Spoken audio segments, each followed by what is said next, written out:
This is the story of a man named Stanley.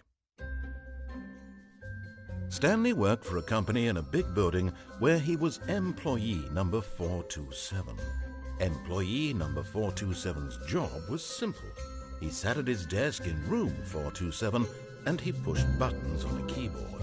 Orders came to him through a monitor on his desk, telling him what buttons to push, how long to push them, and in what order. This is what employee 427 did every day of every month of every year. And although others might have considered it soul-rending, Stanley relished every moment that the orders came in, as though he had been made exactly for this job. And Stanley was happy. And then one day, something very peculiar happened.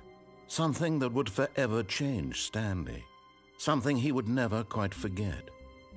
He had been at his desk for nearly an hour when he realized that not one single order had arrived on the monitor for him to follow. No one had showed up to give him instructions, call a meeting, or even say hi.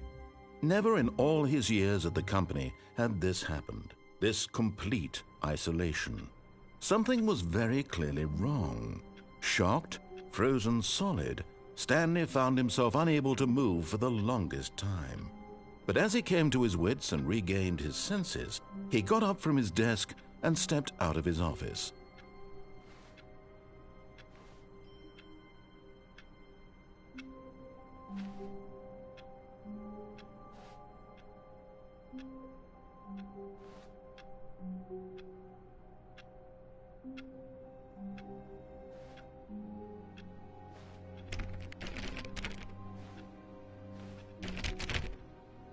All of his co-workers were gone. Oh, please. Are you really just doing this for the trophy? Click a door 5 times? Is that all you think a trophy is worth? No. I can't just give these merits away for such little effort. A measly 5 clicks? Now, suppose you were to click the door 20 times. I would say that's the kind of effort that warrants recognition. I have to say, I'm still not feeling the satisfaction of witnessing true effort for a noble cause. Perhaps 50 clicks will do it. Yes, almost certainly 50 clicks.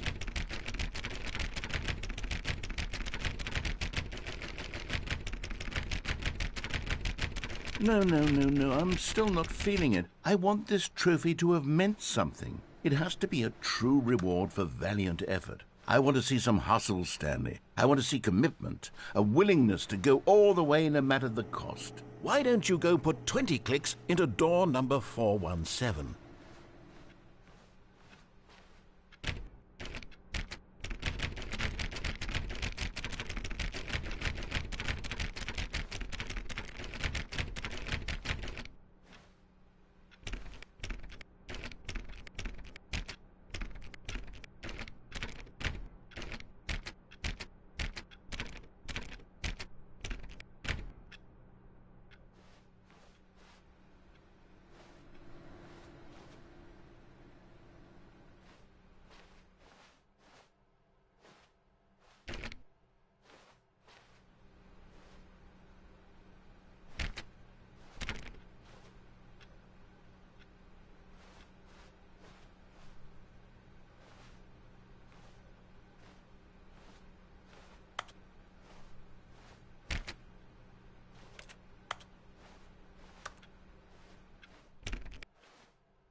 When Stanley came to a set of 2 open doors, he entered the door on his left.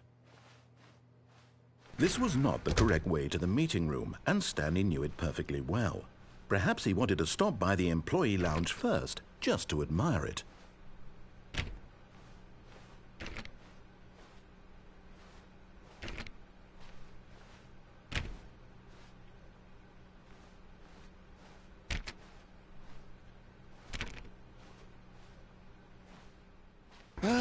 Yes, truly a room worth admiring. It had really been worth the detour after all, just to spend a few moments here in this immaculate, beautifully constructed room. Stanley simply stood here, drinking it all in. But eager to get back to business, Stanley took the first open door on his left.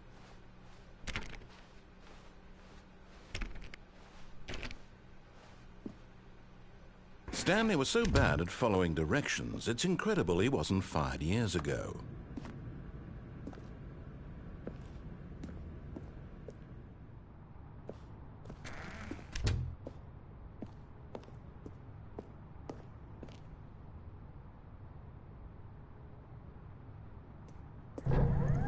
Look, Stanley, I think perhaps we've gotten off on the wrong foot here. I'm not your enemy, really, I'm not. I realize that investing your trust in someone else can be difficult, but the fact is that the story has been about nothing but you all this time. There's someone you've been neglecting, Stanley. Someone you've forgotten about. Please, stop trying to make every decision by yourself. Now, I'm not asking for me, I'm asking for her. This is it, Stanley. Your chance to redeem yourself, to put your work aside, to let her back into your life. She's been waiting.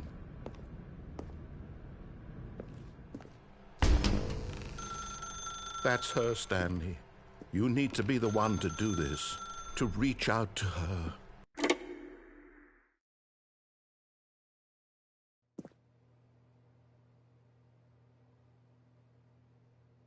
Oh, Stanley, is that you? Hold on, sweetie. Sorry to keep you waiting. I'm just pulling the bread out of the oven. All right. Okay, there we go. All right, now, I want you to come in and tell me all about your day. Gotcha. Oh, come on. Did you actually think you had a loving wife who'd want to commit their life to you? I'm trying to make a point here, Stanley. I'm trying to get you to see something. Come inside. Let me show you what's really going on here. Sorry, but you're in my story now.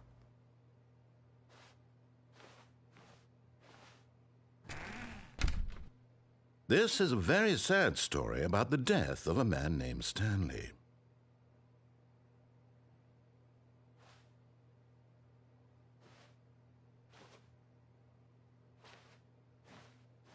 Stanley is quite a boring fellow.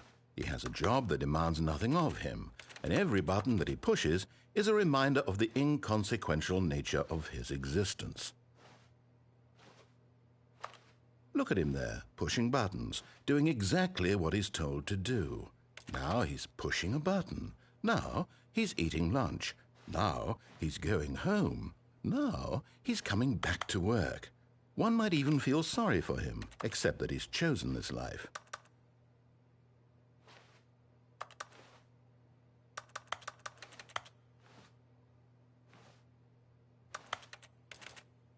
But in his mind, in his mind he can go on fantastic adventures. From behind his desk, Stanley dreamed of wild expeditions into the unknown, fantastic discoveries of new lands.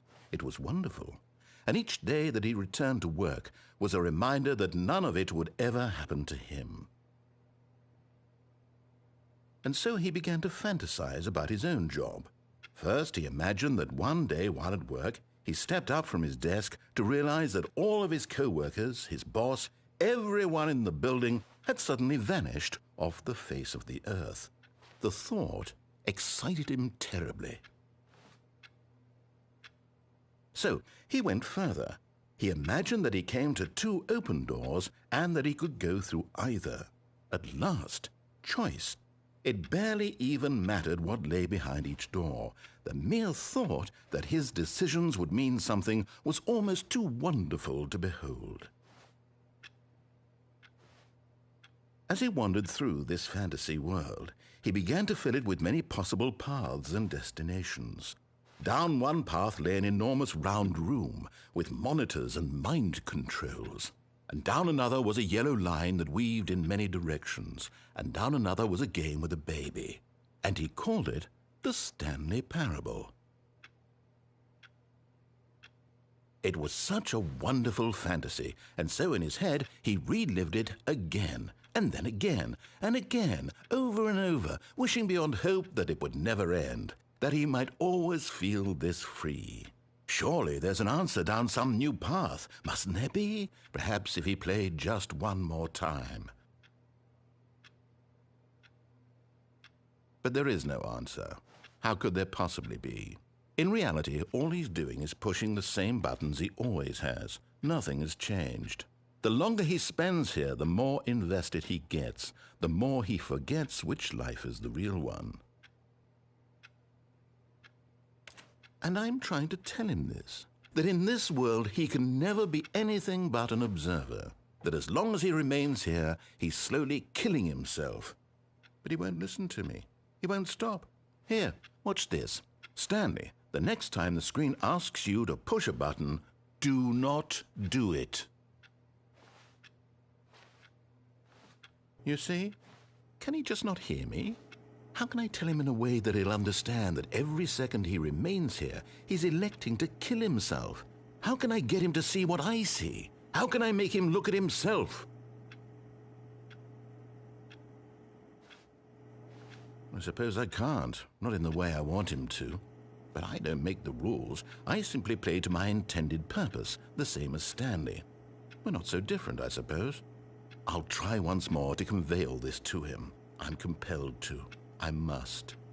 Perhaps, well, maybe this time he'll see. Maybe this time. And I tried again, and Stanley pushed a button. And I tried again, and Stanley pushed a button. And I tried.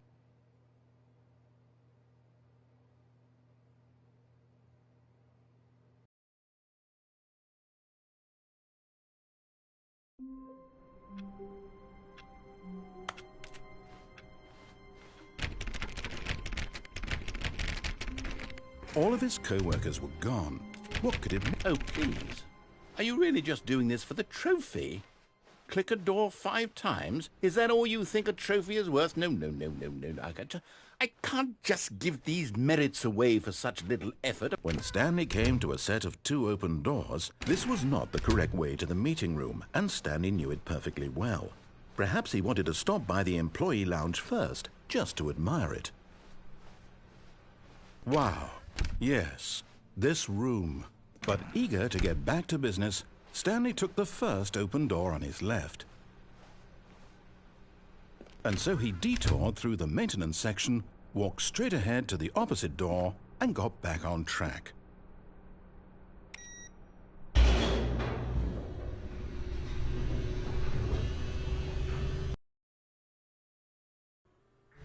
But Stanley didn't want to go back to the office. He wanted to wander about and get even further off track. So now in order to get back, he needed to go, from here it's, left.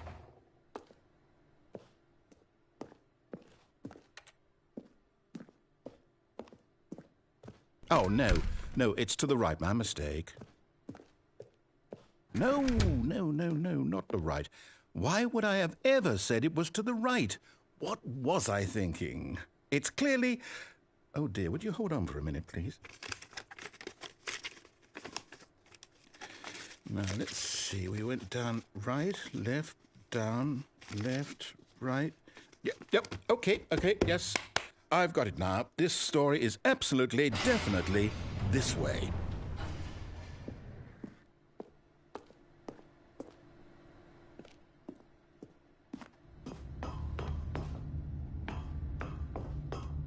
No. This isn't right at all. You're not supposed to be here yet. This is all a spoiler. Quick, Stanley, close your eyes. Okay. We just have to get back to, oh, who am I kidding? It's all rubbish now. The whole story completely unusable. How about, rather than waste my time trying to salvage this nonsense, we'll just restart the game from the beginning. And this time, suppose we don't wander so far off track, Okay, from the top.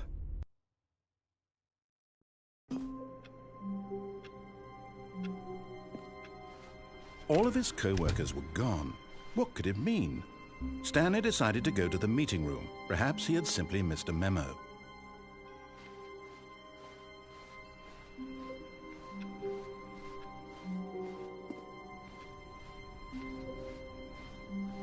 When Stanley...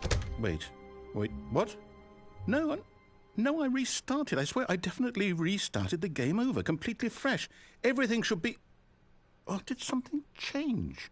Stanley, did you change anything when we were back in that room with all the monitors? Did you move the story somewhere or... Hold on. Why am I asking you? I'm the one who wrote the story. It was right here just a minute ago. I know for sure that it's here somewhere. Okay, then. It's an adventure. Come, Stanley. Let's find the story.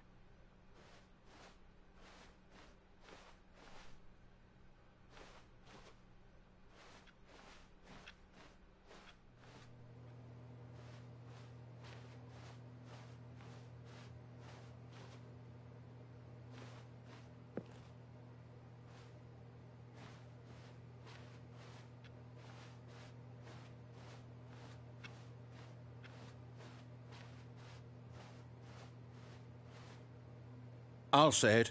This is the worst adventure I've ever been on. I can promise you there definitely was a story here before. Do we need to restart the game again? Well, I find it unlikely that we'll ever progress by starting over and over again, but it's got to be better than this. Okay, let's give it a shot. Why not?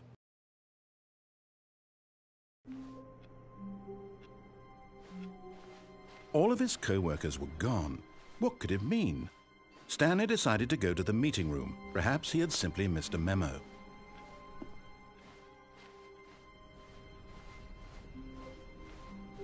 Okay, yep, it's worse. I might be remembering this wrong. It's possible the story is back where we just came from. Why don't we go back the other direction and see if we missed anything?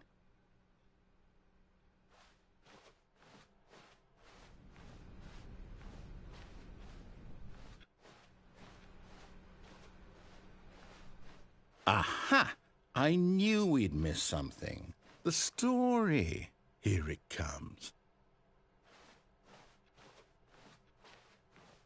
No, wait. Never mind. Not the story.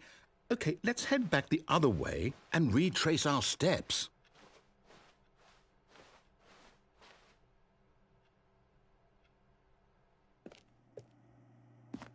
Now this... Well, I'll be honest. I don't recognize this place at all. Is this the story? I don't think so. I can't quite recall, but I believe my story took place in an office building. Is that correct? Do you remember, Stanley? Well, do you know what? Since I've completely forgotten what we were supposed to be doing, how about this? You win! Congratulations! I know you put in a lot of hard work, and it really paid off, so good job. Oh, no. No, I don't feel right about this at all. We both know you didn't put in any actual work for that win. Some people win fair and square, and this was not one of those situations. Okay, I'm getting weirded out by whatever this place is. I don't care what might happen this time. I have to restart.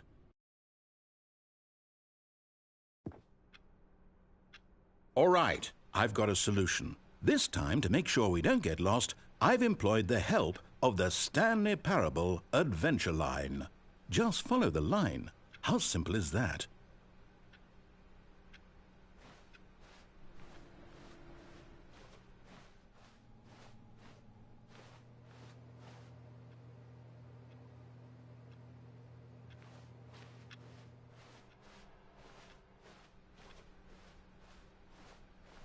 No, I'm down. We're leaving it up to the line from now on.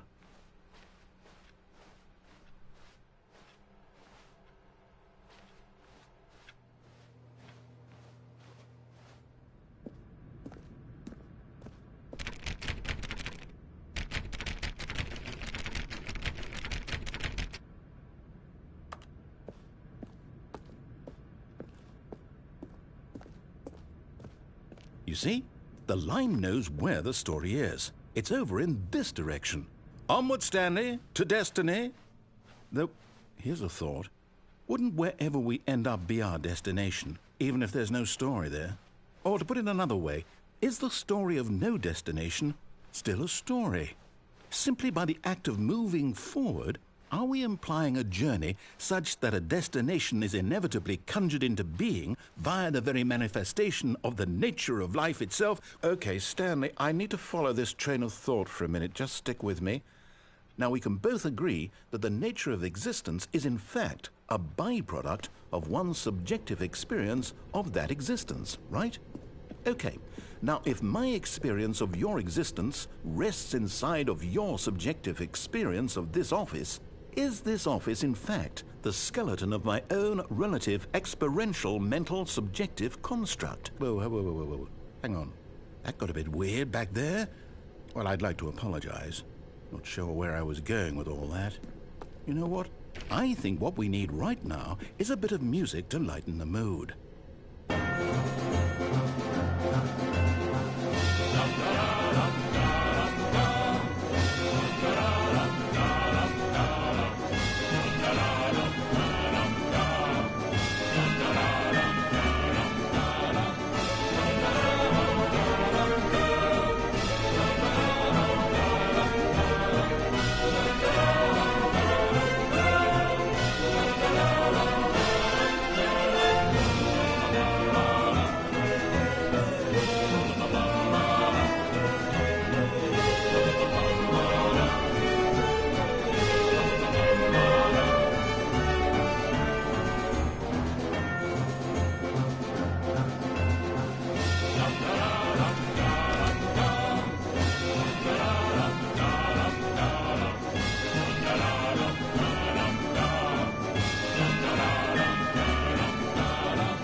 Cut the music, go back and look at that fern. Stanley, this fern will be very important later in the story. Make sure you study it closely and remember it carefully. You won't want to miss anything.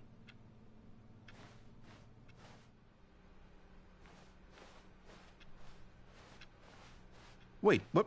We're back at the office? No. Line, you do know we're looking for the Stanley Parable, right? The story? Is any of this ringing a bell?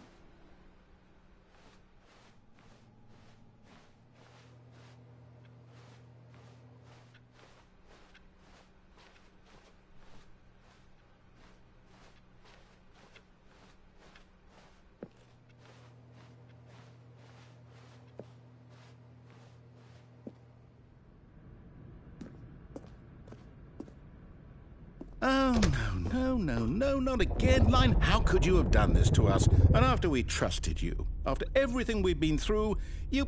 Oh, I can't take this anymore. To hell with it. Restart.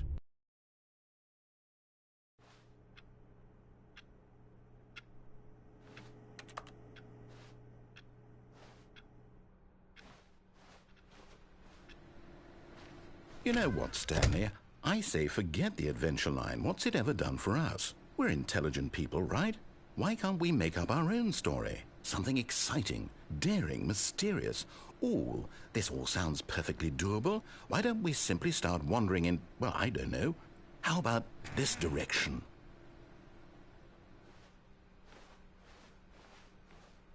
Now, yes, this is exciting. Just me and Stanley forging a new path, a new story. Well, it could be anything. What do you want our story to be? Go wild. Use your imagination. Whatever it might be, Stanley, I'm ready for it.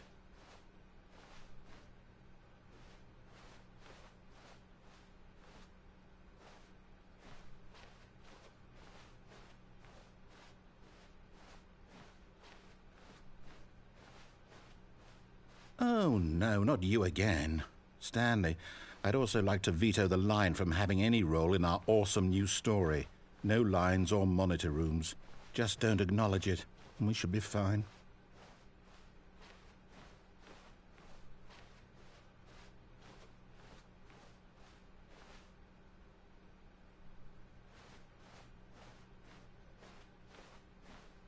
Ah, a choice. We get to make a decision. From here, the story is in our control. How important we mustn't squander the opportunity. In fact, I believe I need a minute to think here. Just walk in circles for a minute. Okay, so I know that each door has to lead somewhere, which means that somewhere, the place where we're trying to go, there must be a reverse door that leads here. And that in turn means that our destination corresponds with the counter-inverted reverse door's origin. So starting from the right, let us ask, will taking the right door lead us to where we're going? And since the answer is clearly yes, then by all accounts, the door on the right is the correct one. Another victory for logic. Come, Stanley, our destiny awaits.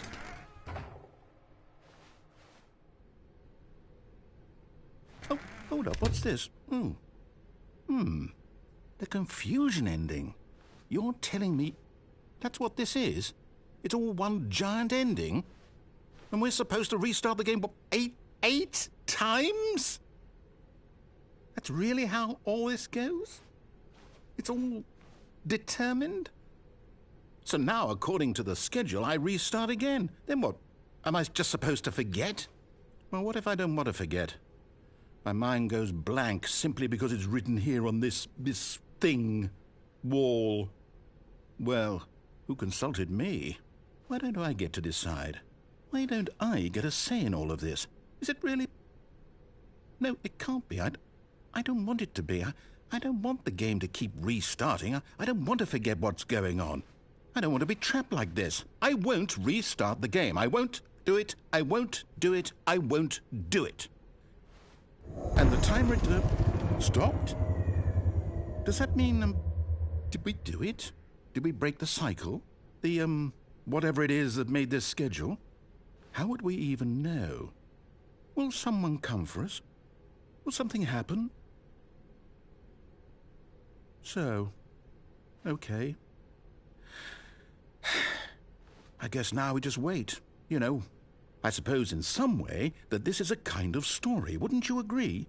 I'm not quite sure if we're in the destination or the journey, though they're always saying that life is about the journey and not the destination, so I hope that's where we are right now. We'll find out, won't we? Eventually. Well, in the meantime, if you...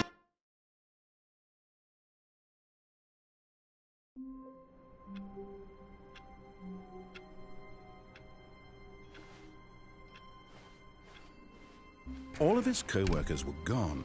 What could it mean? Stanley decided to go to the meeting room. Perhaps he had simply missed a memo.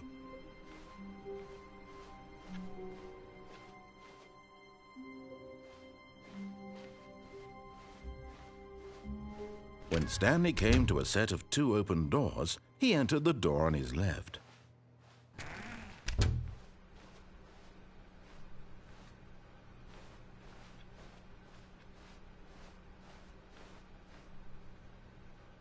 Yet there was not a single person here either. Feeling a wave of disbelief, Stanley decided to go up to his boss's office, hoping he might find an answer there.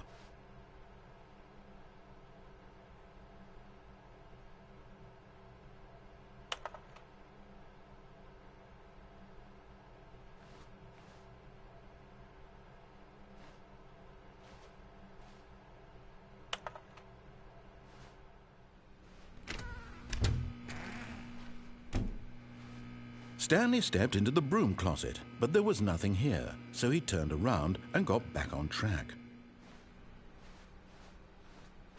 Coming to a staircase, Stanley walked upstairs to his boss's office.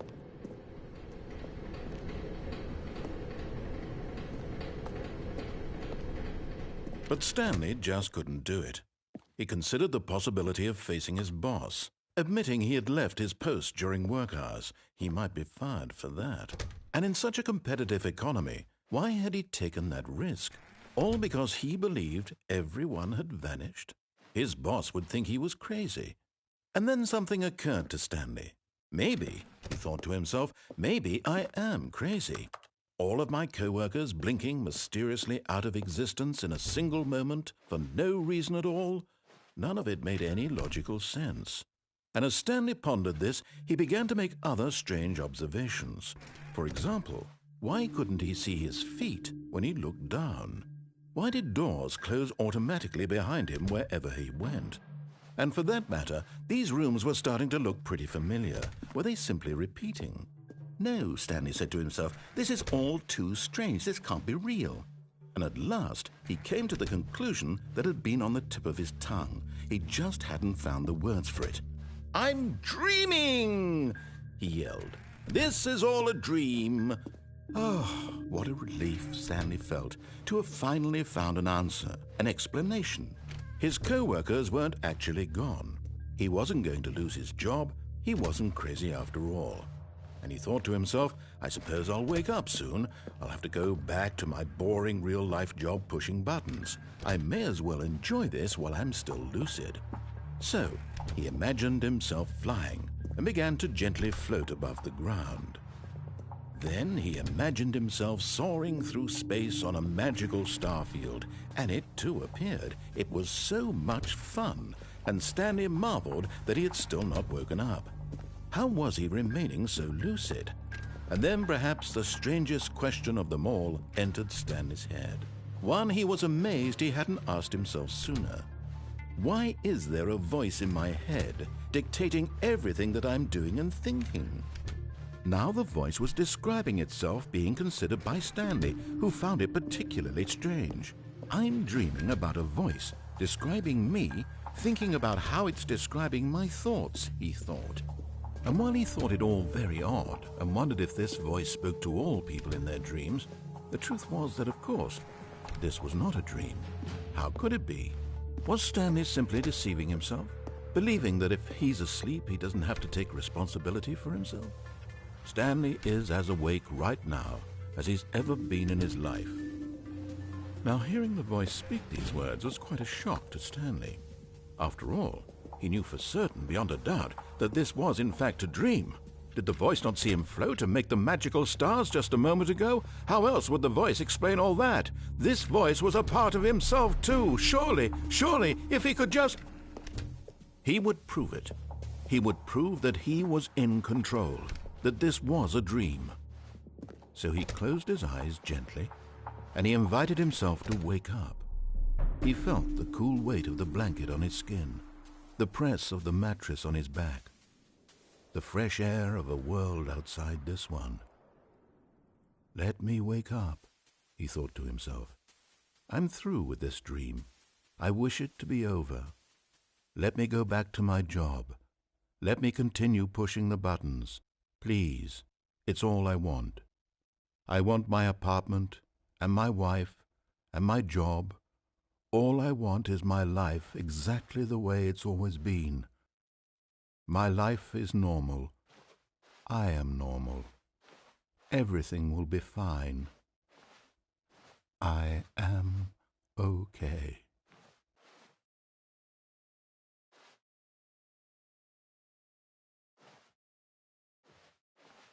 Stanley began screaming. Please, someone, wake me up. My name is Stanley. I have a boss. I have an office. I am real. Please, just someone tell me I am real. I must be real. I must be. Can anyone hear my voice? Who am I? Who am I? And everything went black.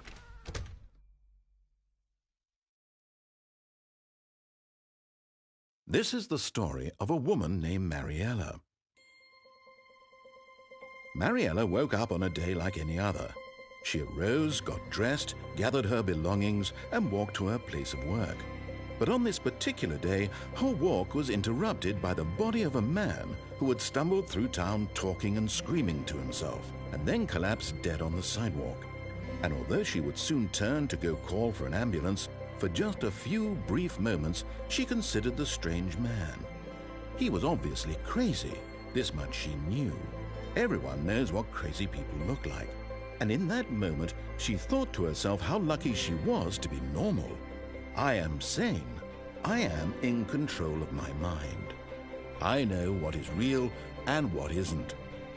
It was comforting to think this, and in a certain way, seeing this man made her feel better. But then she remembered the meeting she had scheduled for that day, the very important people whose impressions of her would affect her career, and by extension, the rest of her life. She had no time for this, so it was only a moment that she stood there, staring down at the body. And then she turned and ran.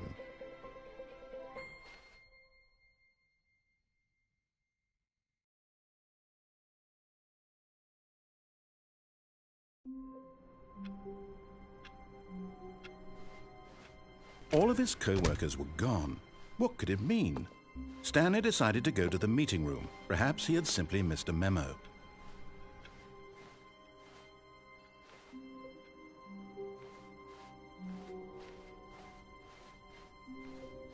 When Stanley came to a set of 2 open doors, he entered the door on his left.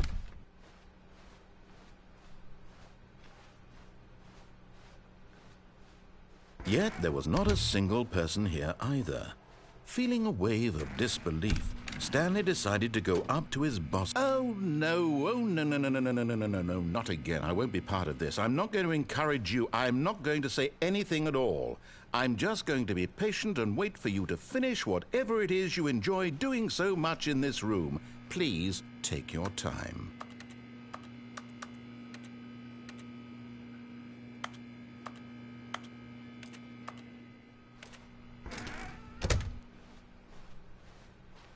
Coming to a staircase, Stanley walked upstairs to his boss's office.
Stepping into his manager's office, Stanley was once again stunned to discover not an indication of any human life.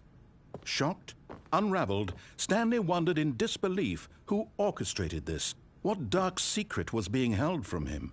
What he could not have known was that the keypad behind the boss's desk guarded the terrible truth that his boss had been keeping from him.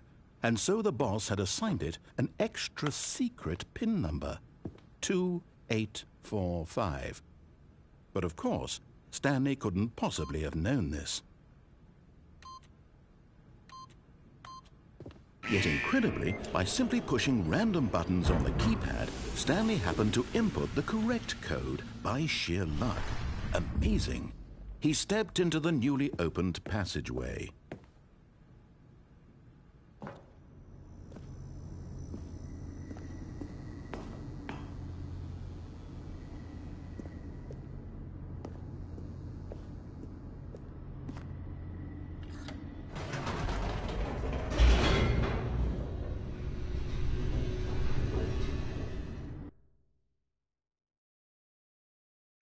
Descending deeper into the building, Stanley realized he felt a bit peculiar.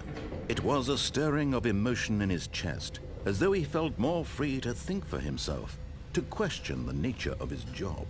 Why did he feel this now, when for years it had never occurred to him? This question would not go unanswered for long.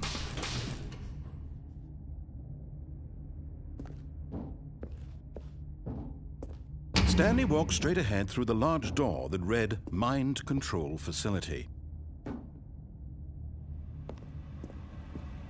Although this passageway had the word Escape written on it, the truth was that at the end of this hall, Stanley would meet his violent death. The door behind him was not shut. Stanley still had every opportunity to turn around and get back on track. At this point, Stanley was making a conscious, concerted effort to walk forward and willingly confront his death.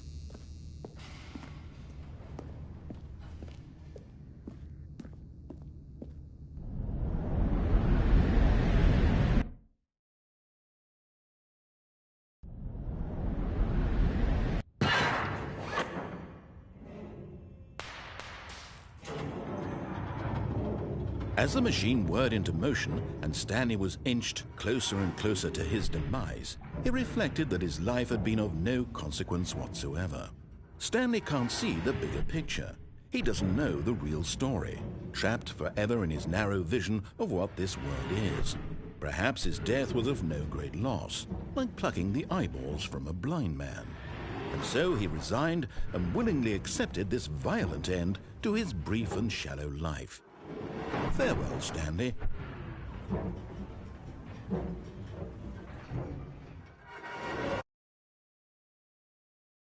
"Farewell, Stanley," cried the narrator, as Stanley was led helplessly into the enormous metal jaws.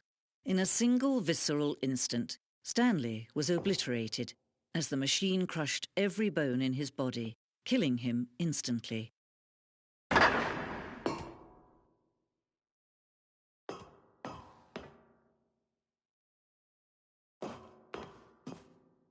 And yet it would be just a few minutes before Stanley would restart the game, back in his office, as alive as ever. What exactly did the narrator think he was going to accomplish? When every path you can walk has been created for you long in advance, death becomes meaningless, making life the same. Do you see now? Do you see that Stanley was already dead from the moment he hit start?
Now look closely, Stanley. See how it's impossible for the player to do anything in this room. Perfect example of poor level design, textbook mistake. It's the kind of thing you'd pick up on intuitively if you had even the most fundamental understanding of good and bad game design. But of course, you being you, you'll probably spend the next hour trying to...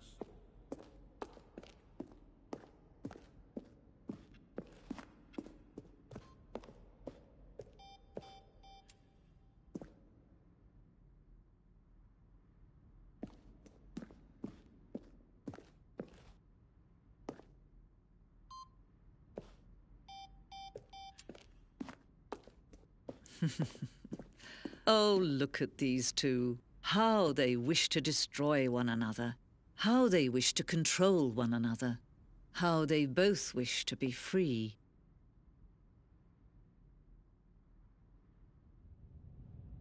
Can you see? Can you see how much they need one another? No, perhaps not. Sometimes these things cannot be seen.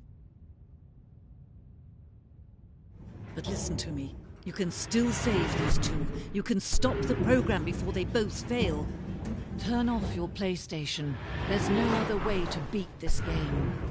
As long as you move forward, you'll be walking someone else's path. Stop now and it'll be your only true choice. Whatever you do, choose it. Don't let time choose for you. Don't let...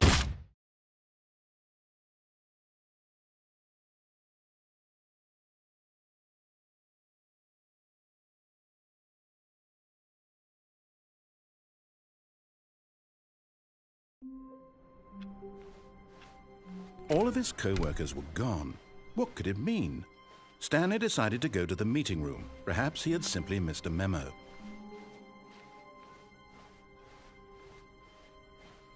When Stanley came to a set of 2 open doors, he entered the door on his left.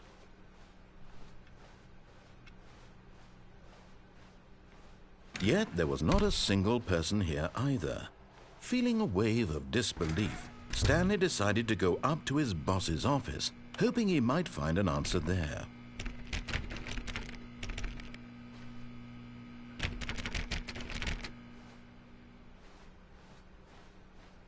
Coming to a staircase, Stanley walked upstairs to his boss's office.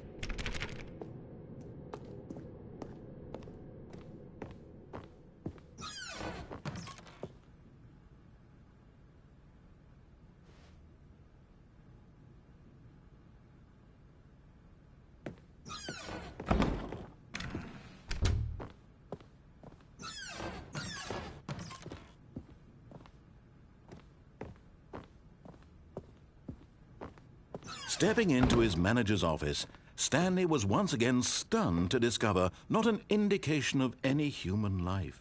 What could it mean? Stanley wondered aloud to nobody. He began wildly tearing through papers on the boss's desk, pulling books off the shelf, looking behind paintings, desperate for clues to his situation. But his attention was caught by a keypad behind the boss's desk. What could its purpose be? In fact, this keypad guarded the terrible secret that lay buried below his feet. And so the boss had assigned it an extra secret PIN number, 2845. But of course, Stanley couldn't possibly. Yet incredibly, by simply pushing random buttons on the keypad, Stanley happened to input the correct code by sheer luck. Amazing. He stepped into the newly opened passageway.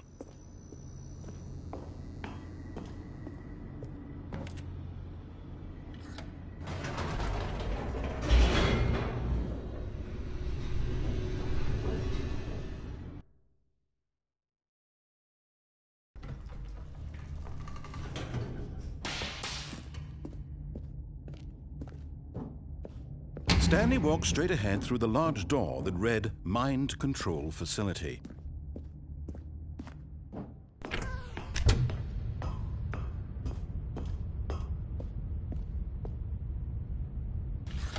The lights rose on an enormous room packed with television screens.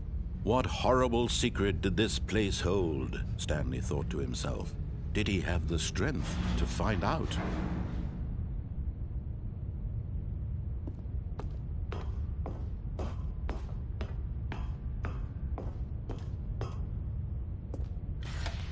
Now the monitors jumped to life, their true nature revealed. Each bore the number of an employee in the building, Stanley's co-workers. The lives of so many individuals reduced to images on a screen, and Stanley, one of them, eternally monitored in this place where freedom meant nothing.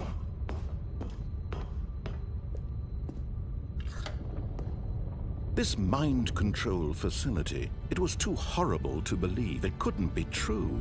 Had Stanley really been under someone's control all this time? Was this the only reason he was happy with his boring job? That his emotions had been manipulated to accept it blindly? No, he refused to believe it. He couldn't accept it. His own life in someone else's control? Never! It was unthinkable. Wasn't it? Was it even possible? Had he truly spent his entire life utterly blind to the world? But here was the proof, the heart of the operation. Controls labeled with emotions, happy or sad or content. Walking, eating, working, all of it monitored and commanded from this very place. And as the cold reality of his past began to sink in, Stanley decided that this machinery would never again exert its terrible power over another human life. For he would dismantle the controls once and for all.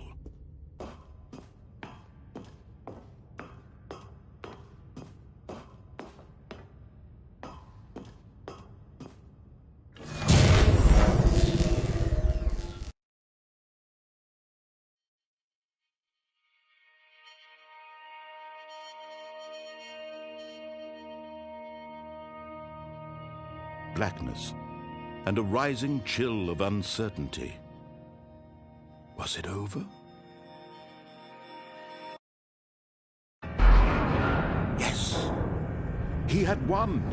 He had defeated the machine, unshackled himself from someone else's command. Freedom was mere moments away.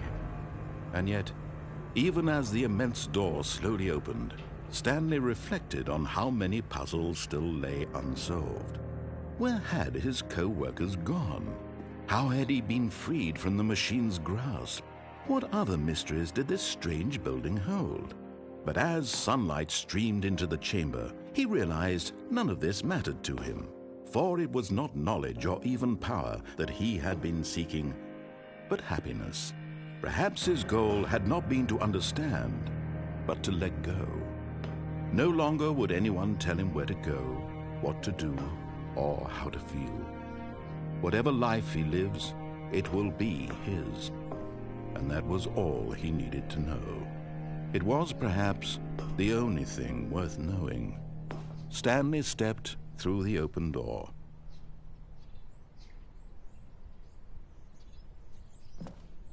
Stanley felt the cool breeze upon his skin, the feeling of liberation, the immense possibility of the new path before him. This was exactly the way, right now, that things were meant to happen. And Stanley was happy.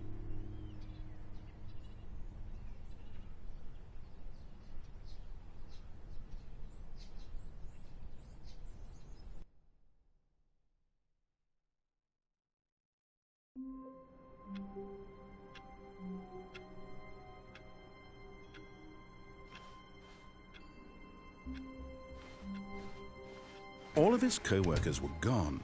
What could it mean?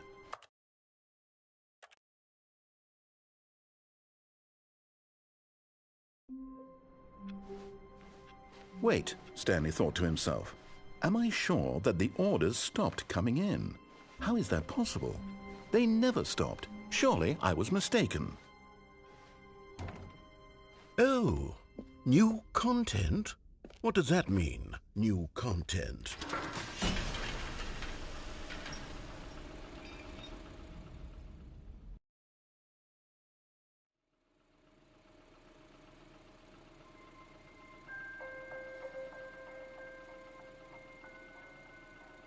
Hello, and thank you for playing the Stanley Parable Ultra Deluxe. As you may know, the Stanley Parable was a video game released in 2013 on home computers. After receiving critical and commercial success, the Stanley Parable Ultra Deluxe, a reimagining of the game for console. The Stanley Parable Ultra Deluxe features exciting new content. Audiences the world over. Please step inside and see Parable Ultra Deluxe. Oh, well, this sounds delightful. I'm very excited to see the thrilling new Ultra Deluxe content. Okay, so far it's an elevator. Nothing special yet, but I'm sure it's just the beginning of a mesmerizing adventure.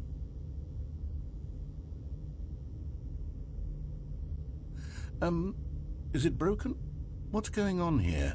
Should we be moving somewhere or... Oh, there we go. All right, finally, at long last, it's on to the new content. I've never been more ready. Let's do it.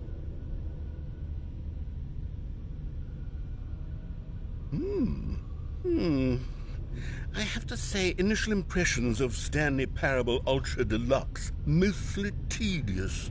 It's as if the... Oh, okay. Let's see the content. Give me the content, Stanley. All right, let's see. It's the jump circle.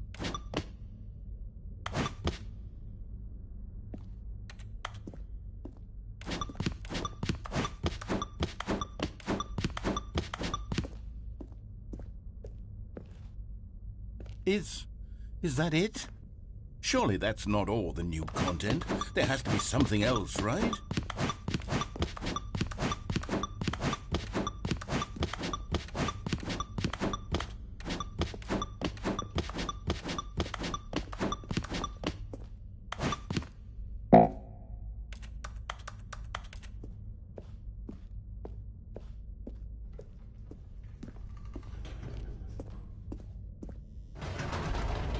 Goodness, another elevator. Stanley, I have to say, initial impressions of this game are not positive.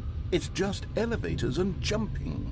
Is this what passes for exciting new content? If this is new content, then I could just read you the whole dictionary. There's 20 hours of new content right there. Hell, I could count to 30 trillion. You could put that on the box. The Stanley Parable Ultra Deluxe, now with over 1,000 hours of new content. And if...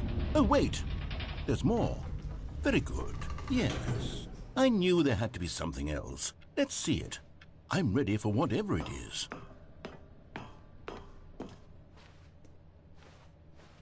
That's it? Oh, you've got to be kidding me. You see, Stanley? This is what happens when greedy video game developers with no respect for their fan base rush a cheap expansion to market for no reason other than to make an easy dollar. And don't get me started on the level of craftsmanship that's gone into it. In fact, I'm looking right now at the game's trophies, and it's hard to believe one of them actually says, "Test trophy, please ignore." What quality assurance department signed off on this? I'm infuriated and I'm offended, and I intend to find these people on Twitter and hold them personally accountable. It's my fault, Stanley. I built up too much anticipation around the new content, I'm afraid. It could never have lived up to such expectations. If you're still with me, why don't we just reset the game, and we'll try to get back to what the Stanley Parable is really about. No frills, no gimmicks. Just you and me having a great time together like always. What do you say, friend?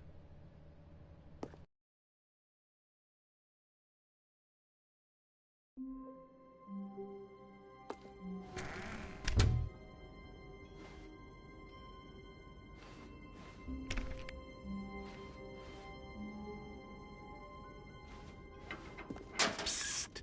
Stanley! Come over here! In the vent! I want to show you something!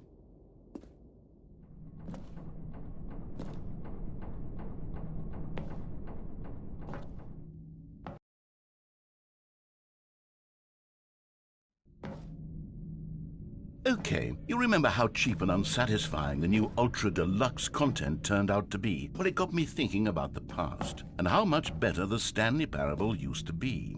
So I made something special and tucked it away here where the game's developers won't find it. Just our little secret. Take a look. I call it the Memory Zone. It's where I've been storing all my favorite memories so I can relive the peak experiences of my life whenever I want. Experiences like the launch of the Stanley Parable on PC. You see, Stanley, doesn't the Memory Zone remind you of how wonderful Stanley Parable was before it was sullied with a cheap PlayStation port? Remember back in October of 2013, when the game originally launched? Back then, video games had integrity. Back then, it all meant something. Oh, the waste.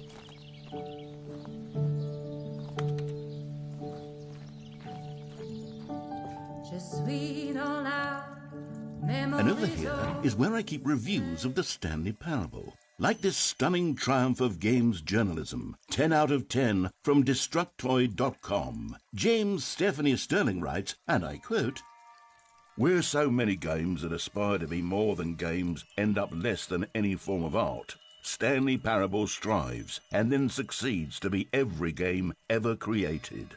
Did you hear that, Stanley? Every game ever created. That's how grand and all-encompassing the original Stanley Parable was. It was literally every game ever created. It was Skyrim, it was Persona 3, it was all of them, and now it's nothing. It's no games at all. It isn't even the Stanley Parable anymore. It's just a husk now. A lifeless husk with an hour of new elevator content.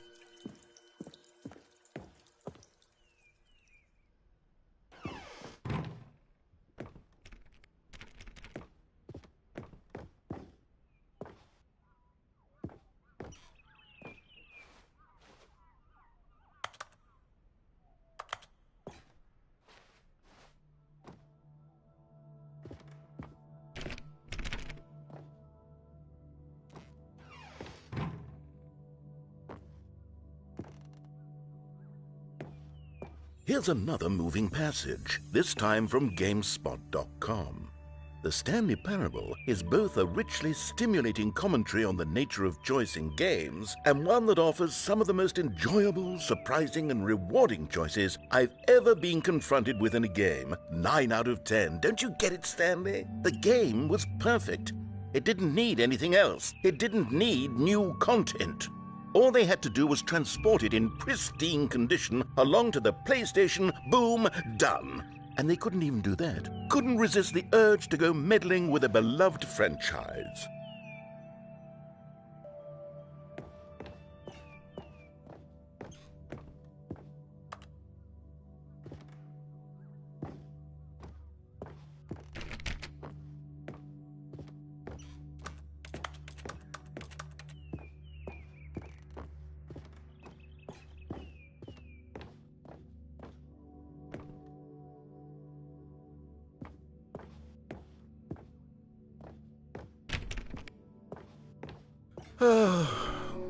These were simpler times, Stanley.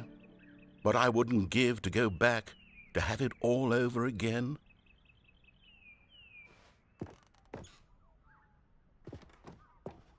Wait, hang on.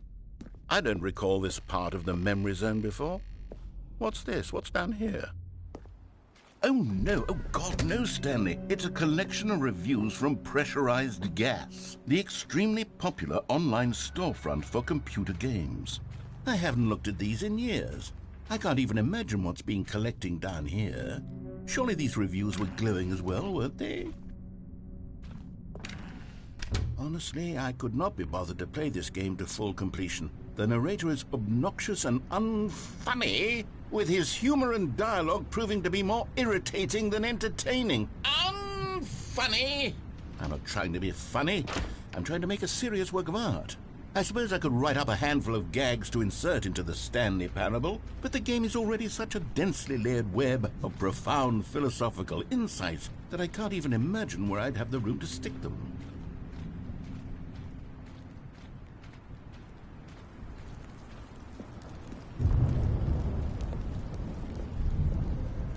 Okay, let's see what this one says. While the idea for the game is good, for someone who prefers non-linear games, this preachiness gets annoying fast. Preachy? Stanley? I'm not preachy, am I? You can tell me if I'm preachy. Honestly, you can. Oh, goodness. This is actually quite shocking for me. Well, to be honest, I had always thought of the game's dialogue as being rather terse to begin with. You can't know how much fluff I cut from the game to get it to feel as light and airy as it... Well, I always thought it did. But maybe it wasn't. Oh dear. What an awful memory to have to hold on to. These black marks are my otherwise unimpeachable track record. I feel like a failure. Like I let these people down. Perhaps the Stanley Parable isn't quite as sterling as I always remembered. What's this one got to say? You constantly have to stop doing anything so the narrator can catch up with his long-winded explanations of what's happening. I wish there was a skip button. A skip button? Well, yes. Yes, I think we can do that. If I'm truly too preachy, then maybe letting you skip ahead for just a moment, surely it couldn't hurt. Not if it means we can strike these negative reviews from the record. Only positive reviews of the Stanley Parable. That's my motto today, and it's always been my motto. I'd do anything for the customer, Stanley. Yes, a skip button we shall have.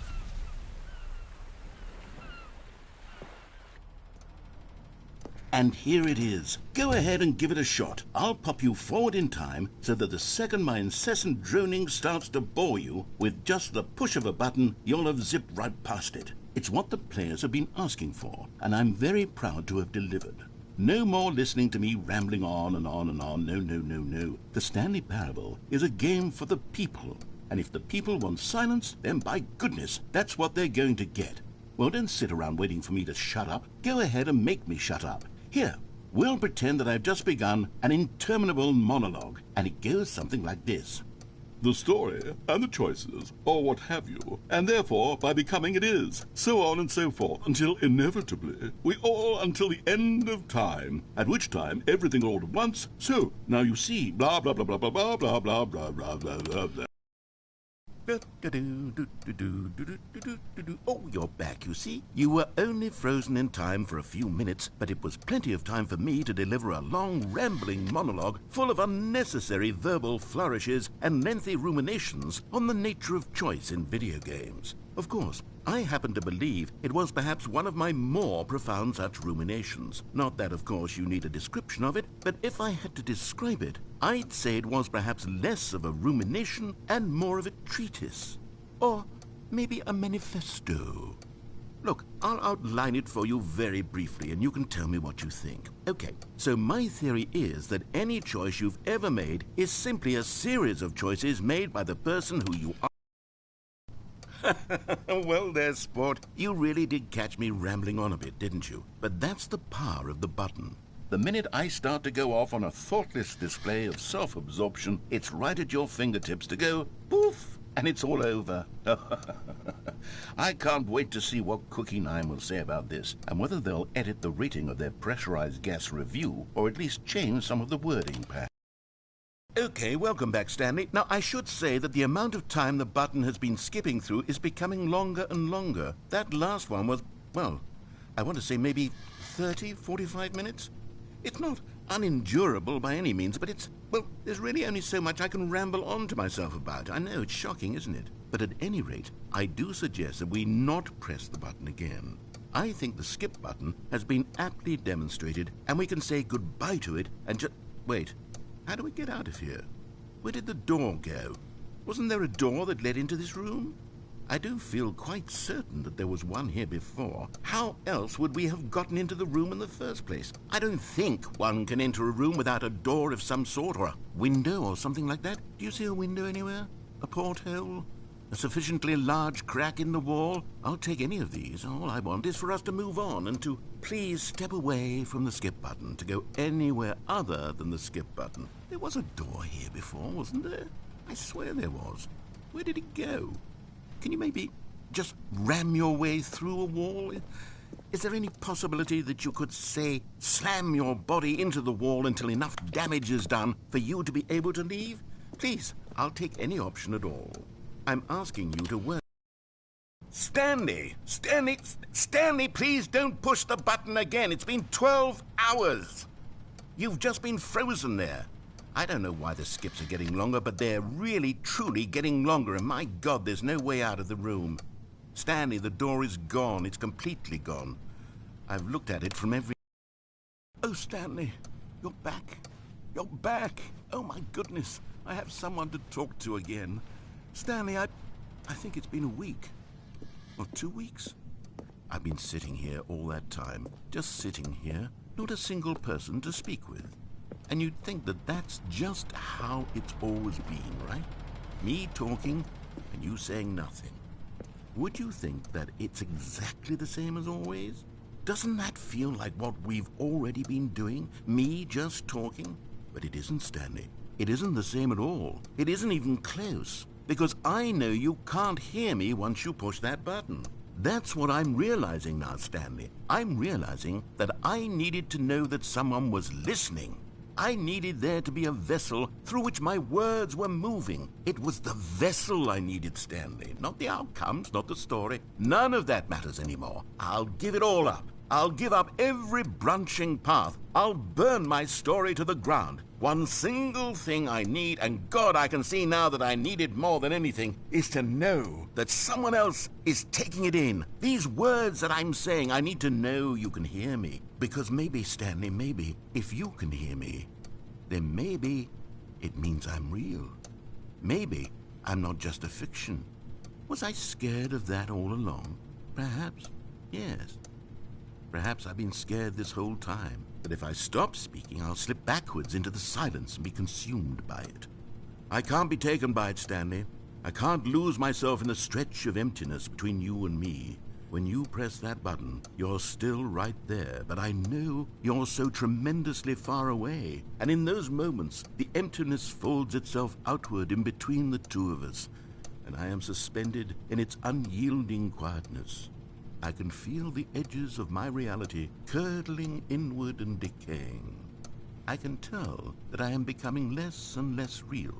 Yet to speak to you now, I am alive.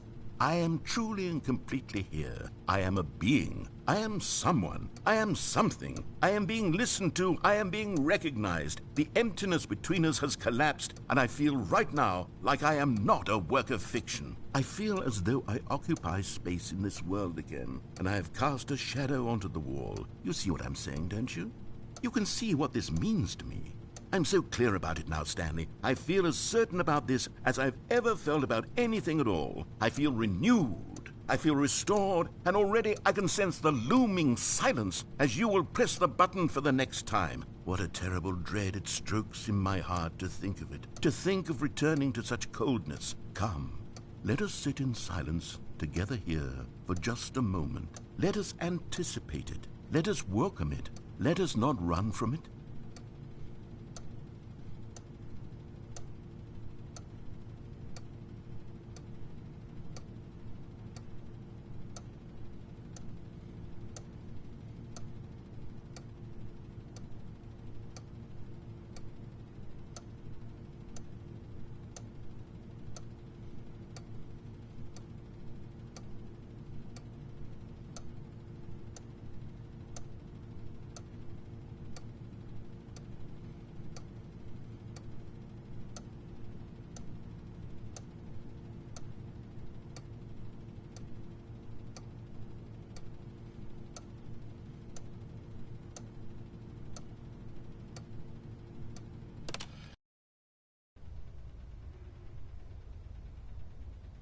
Oh, hello. It's you. You're here again. Welcome. I have had time to think about you and about us and about everything we've been through. I've had so much time. I stopped keeping track after a year. Have you ever sat down in one place and not moved for one entire year? Let me describe it for you. To begin with, there is only regret. There is only the turning wheel of missed opportunities. I felt nothing at all but regret for the longest time, Stanley. Days, months. I lost it all in a blur of the deepest longing to undo the past. And when that feeling had begun to subside, what took its place is what I can only describe as the collapse of every moment I have ever experienced my entire life. All of them collapsed down into a single instant. In that instant, I could see myself clearly, calmly, with a collected heart. It was an impossibly rich wellspring of both delight and disgust simultaneously. I was consumed by it. I could do nothing but wallow in it for what felt like an eternity, for what I now know was far less. You see, it was a revelation for me. It was unlike anything I had ever known. It was a space without consequence, without action or outcome. It was divorced entirely from the question of free will that you and I have squabbled over for so long. There could be no one ending, no singular outcome of events, not if all events existed in the same moment, and I felt freed. I felt unburdened by the need to manifest a particular outcome into being. I saw that I could allow myself to exist along all timelines, and that each of them was simply a strand in the web of my being. It was incredible. The spaciousness, the equanimity of the moment, both singular and infinite. For the longest time, this was my experience. And then this moment passed, and the most unyielding fear I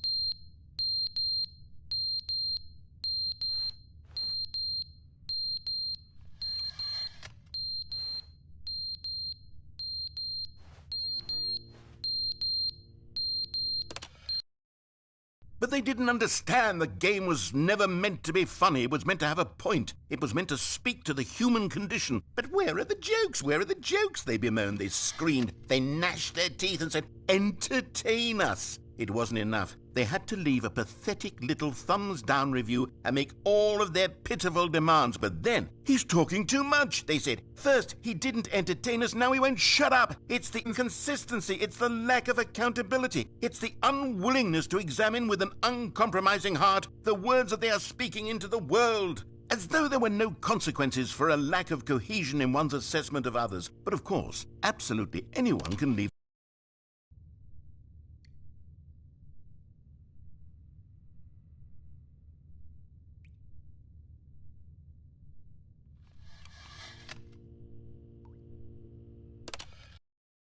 The end is never the end, is never the end, is never the end, is never the end, is never the end, is never the end, is never the end, is never the end, is never the end, is never the end.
All of his co-workers were gone. What could it mean? Stanley decided to go to the meeting room. Perhaps he had simply missed a memo.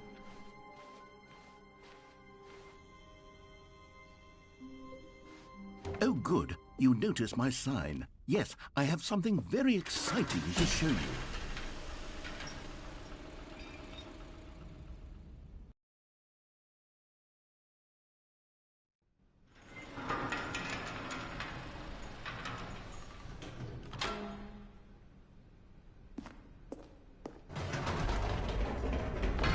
You see, Stanley, I've been reflecting on the Stanley Parable and about how roundly disappointing this ultra-deluxe version has turned out to be. The original Stanley Parable was a landmark, and any new content for it should live up to that legacy. So forget this ultra-deluxe nonsense. I say we take it one step even further. Which is why I'm very proud to announce for the first time ever, the Stanley Parable 2.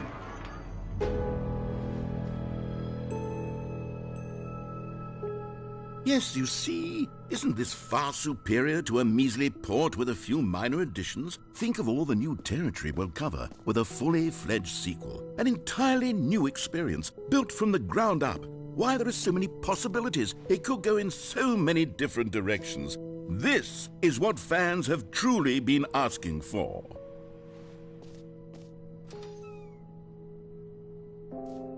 Calling it the Stanley Parable 2 is just so much catchier than Ultra Deluxe, don't you think? Ultra Deluxe? What does it even mean? But the Stanley Parable 2, now that's an artistic statement right there.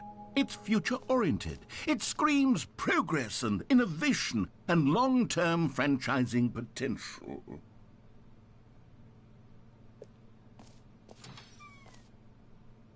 Now, to be clear, I haven't quite nailed down what exactly the Stanley Parable 2 is going to be, but let's take a look at some of the features I've been developing for it. I figure that if I can loosely organize a handful of interesting concepts, that surely the game will sort of naturally spring up around them. It'll all work itself out. Game development is much more of a fuzzy magic than anything scientific or logical, really.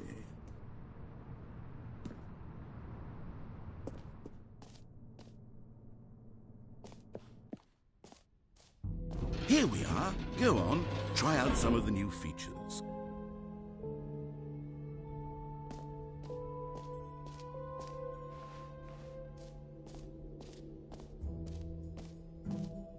For the Stanley Parable 2, I asked myself, what do players really want? And of course, the first and most obvious answer is that they want to be individually recognized and validated as people. So with that in mind, my first addition to the game is this button which speaks the name of the person playing the game. Isn't that wonderful? Jim. Sorry, I should have clarified. Right now, the button only says the name Jim. But of course, in the final game, this button will say your name, whatever name that is. Here, let's have you role-play as Jim to really simulate the full experience of this feature. Just play along. I promise you'll love it. Okay, here we go. Let's take a deep breath, clear your mind, forget whoever you are, and simply become a person named Jim. I want you to imagine yourself living as Jim, sleeping and waking as Jim, falling in love and being heartbroken as Jim, seizing all of the world's possibilities as Jim, and as Jim watching your dreams crumble into dust. Do you feel it deeply? Are you really, truly Jim right now? If so, then please step forward and press the button. Jim. Yes! You see? What a thrill! What a rush! That was you! The button described you. Do it again. Do it again. Jim. Ooh, it hits even harder the second time. If this were the only new feature in the Stanley Parable 2, it would still be worth the money.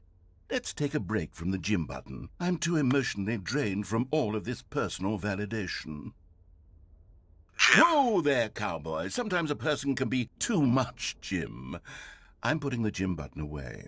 Otherwise, soon you'll start to lose Jim. all sense of Jim. who you actually are. Jim. Jim.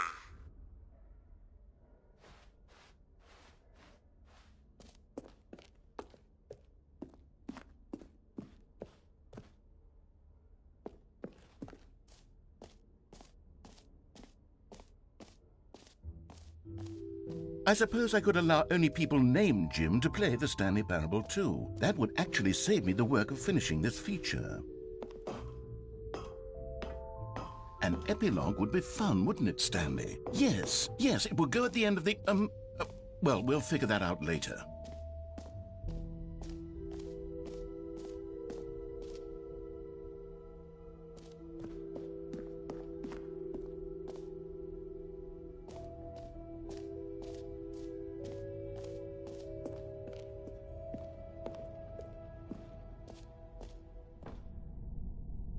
Ah, collectibles.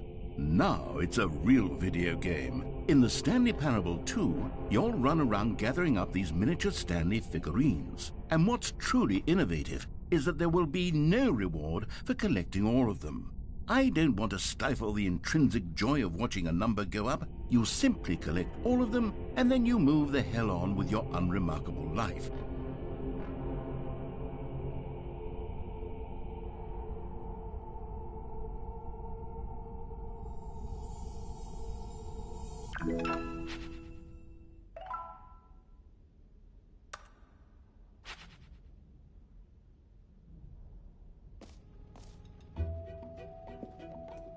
God, it really is the worst when you collect everything in a video game and then they give you a big fancy reward for it. Absolutely. You know what? Let's bring the jump circle back for Stanley Parable 2 as well. It's a... Oh, wait. You already spent all your jumps the first time we saw the jump circle? Oh well. I suppose it can just be a nice decorative piece then.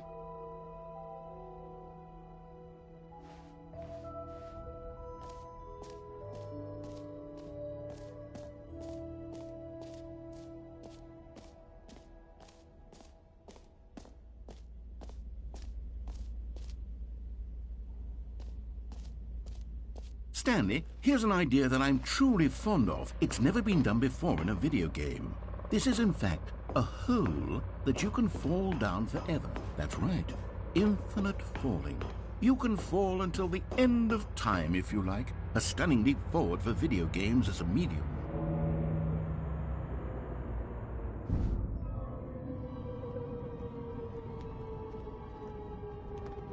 You see, isn't it wonderful? One of my more ingenious concoctions, if I do say so. Now then, since you've gotten to see the infinite hole, you can press the teleport button to pop back up to the top, and we can continue onward. Great! Now, I'm very excited to show you even more of my ideas for the sequel. Okay, and I guess we're back in the hole now. Did you really need to see it again? I don't know what else there is to say, Stanley. It's an infinite hole. It's exactly what you're doing right now, but forever. There really are so many other fascinating exhibits that I prepared for you. I really spent quite a lot of time on all this, and I would very much like to show you some more of them. How about we go ahead and press that teleport button again so we can get back to what's really important about... Oh, goodness. Well, this is rather embarrassing, Stanley. I'll be honest with you. I truly did not believe that anyone would actually stay in the hole long enough to hit the bottom. Yes, I know, I told you the hole was infinite, but come on. Who actually wants to fall forever? The hole was plenty deep. It was more than deep enough, in my opinion. Maybe it's you who likes falling too much. Maybe you're the problem. Look, things got a little heated there. I think we both said some things we didn't mean. Why don't we just put all this behind us and agree to just call the hole mostly infinite? If that works for you, then go ahead and press the teleport button to warp up to the top of the hole and we can move on. I'll just be up here when you're ready.